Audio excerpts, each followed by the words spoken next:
बाईं ओर बैठे जन स्वराज पार्टी का जिनको सूत्रधार कहा जाता है, श्री प्रशांत किशोर जी। इससे पहले कि मैं आगे की बात करूं, मैं थोड़े अतीत की बात कर लूं।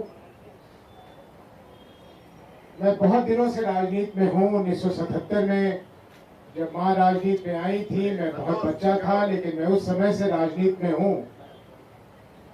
बहुत लोगों से मेरा ये सौभाग्य रहा कि उनसे मेरा परिचय हुआ, मैंने उनको देखा, मैंने उनको जाना।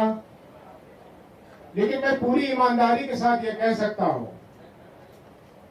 कि जो चिंता मैंने प्रशांत जी में देखी बिहार के प्रति, उसका वर्णन करना शब्दों में संभव नहीं होगा। कल्पना कीजिए कि एक व्यक्ति जिसको दुनिया की हर वो ख्याति, हर वो सुख प्राप्त हो, जो अपनी बची हुई जिंदगी जो लंबी हो ईश्वर की कृपा से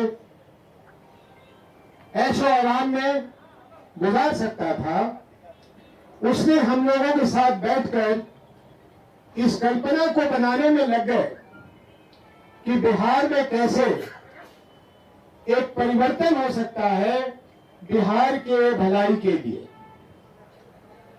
हम लोग कुछ ही साथी थे और वार्ता से बात निकली कि हम बिहार में एक अभियान चलाएं।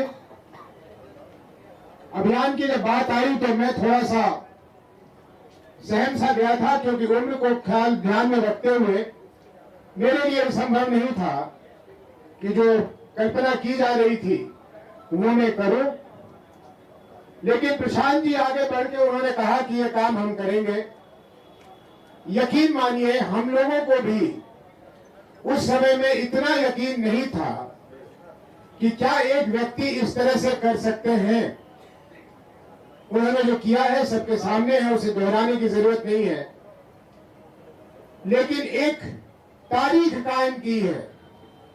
भविष्य में जहां जन स्वराज पार्टी पहुंचेगी वो भविष्य के गर्भ में है, लेकिन जो वर्तमान में हमने होते हुए देखा है उसको एहसास कर लेना, उसको ग्रहण कर लेना, ये अपने आप में एक हम लोगों के लिए सौभाग्य है।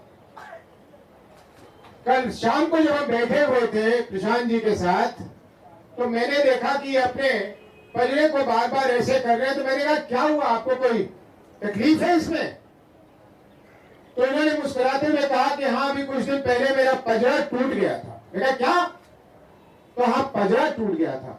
मैंने कहा आपको ये भी नहीं उचित लगा कि हम लोगों को आप बता देते कि आपके पजड़ा में ये निकाले? मैंने वो सीटी स्कैन करा लिया था ना, आप पूछ लीजिए ना, 5 दिन कहीं नहीं निकले थे, तो ये अब आराम है, थोड़ी राहत है। मैंने कहा कैसे हो गया ये? उन्होंने कहा भाई गाड़ी से लटक के हम लोगों का अभिवादन कर रहे थे, तो किसी ने दरवाजा दबा दिया तो इनका पजड़ा टूट गया।